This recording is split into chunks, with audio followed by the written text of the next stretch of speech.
Okay guys, so we're using concrete today for the first time here in carpentry with you guys. So it's a mix of cement and aggregate. The aggregate is the stone. You want to mix it so that it's a plastic-like consistency. You don't want it to be too rich with water. That weakens it. Now, as a 60-something-year-old tradesman, I spent my whole career mixing this stuff, no mask. Not a good idea to do. You guys are young, you should know this. Now, the culture when I was in industry as a young man, especially when I first got started, people would laugh at you if you had this, believe it or not. OSHA was in its infancy.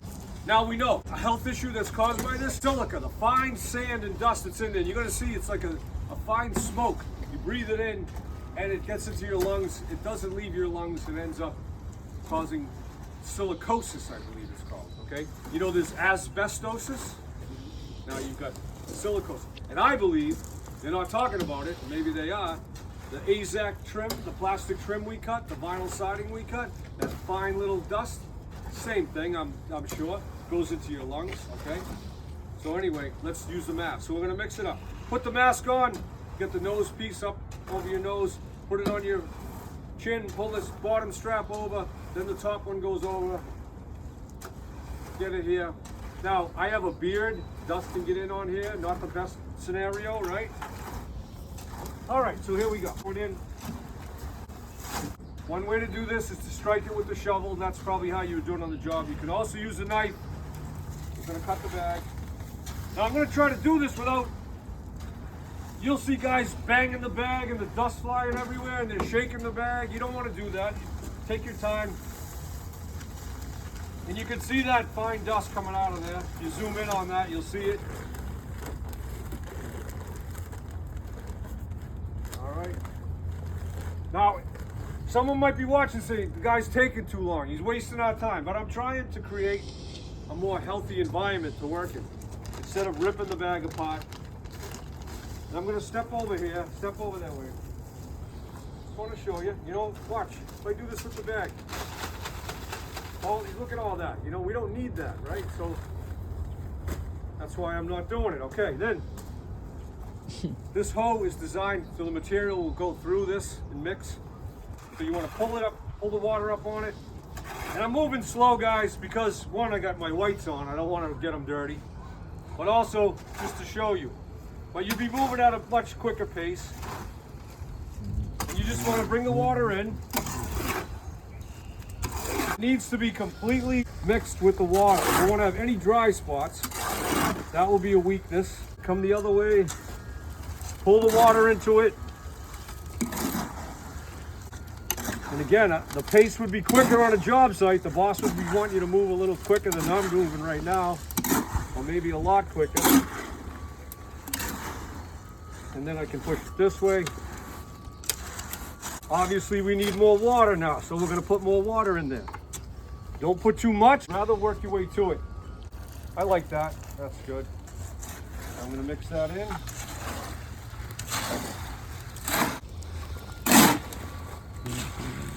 And I'm trying to make sure that there's no dry spots inside my mix here.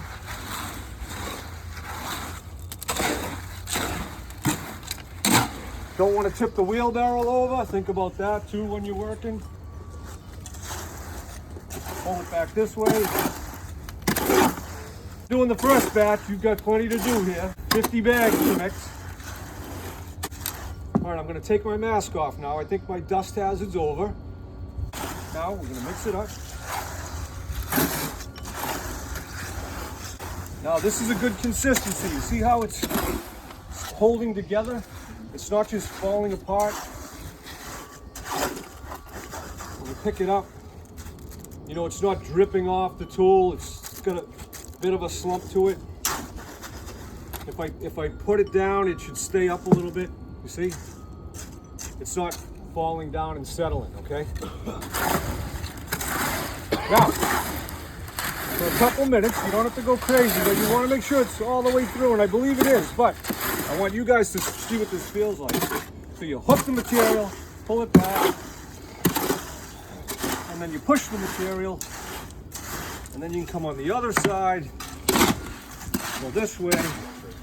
I would not recommend going this way because you could tip the wheelbarrow, okay? So stay balanced within.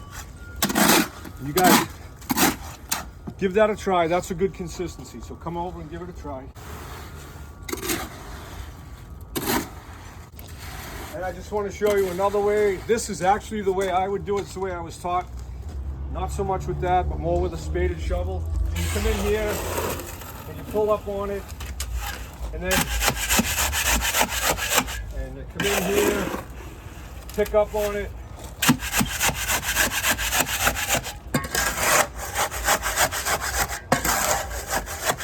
All right. You can use this to push. So I've got the shovel going this way and I'm pushing against it. I can come on, pick it up, give it a flip over. And you see how it's staying together, rolling, not liquefied? That's what you don't want. Once we get that, we're gonna put a base in 4 to 6 inches. We're gonna put our rebar in this. So if you guys want to transfer this, get a decent amount, not gonna fall it off, bring it in, place it in there. We'll get the base going.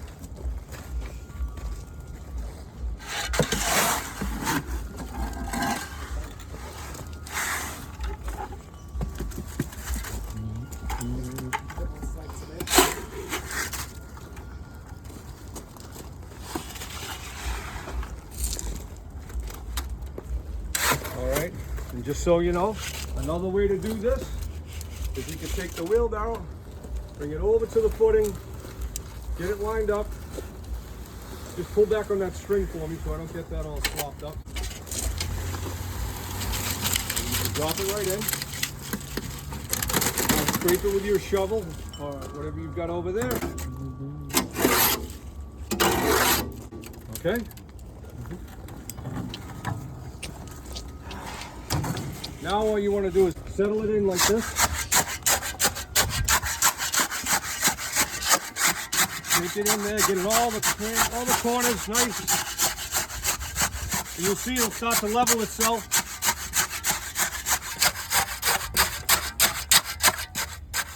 All right.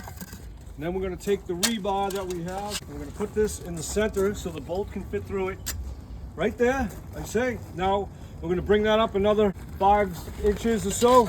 We'll put another bit of rebar in there. Once we get the second course of rebar in there, we're going to take our J-bolt and we're going to find our orange line here with that. We're going to bring this over like this in the center. We'll find center and we'll fill the concrete up to that. That's going to hold in our anchor for our girder. That's going to hold our fastener. Okay, so now you guys need to do, mix up 2 more bags, same consistency, get that in there and we'll go from there. All right.